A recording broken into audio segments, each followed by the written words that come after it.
Katrafaya. Cisco. Yes, I know. Harivariva mchoftu maswando Asarova kwa mne ay Harivariva amne anye Harivariva mchoftu maswando Asarova kwa mne ay Harivariva amne anye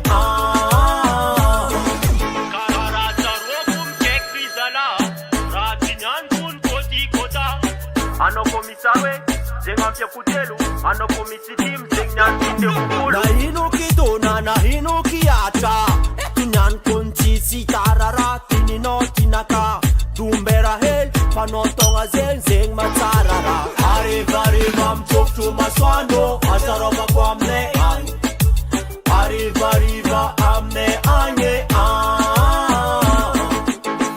Metanga punadira, nasbar fenangam na yatidira, timangin na diama man krompira, again, second topin life, again, patkalam neti timila pota poti, patkalam neti misoma pool party, life am neti kun tunta zeki. Harivariva mchoftu maswando, Asarova kwa mne ay Harivariva amne anye Harivariva mchoftu maswando Asarova kwa mne ay Harivariva amne anye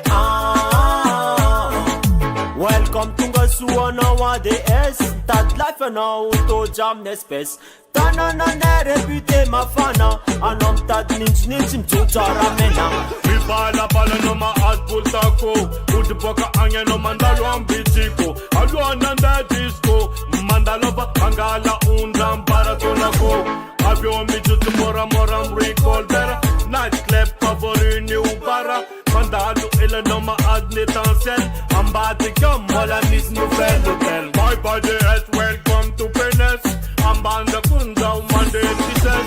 Let's go, I know under tomorrow again. Let's go, I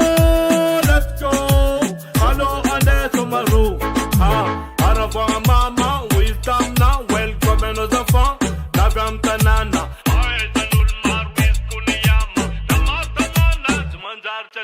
Harivariva mchoftu maswando Asarova kwa mne ay Harivariva amne anye Harivariva mchoftu maswando Asarova kwa mne ay Harivariva amne anye We call.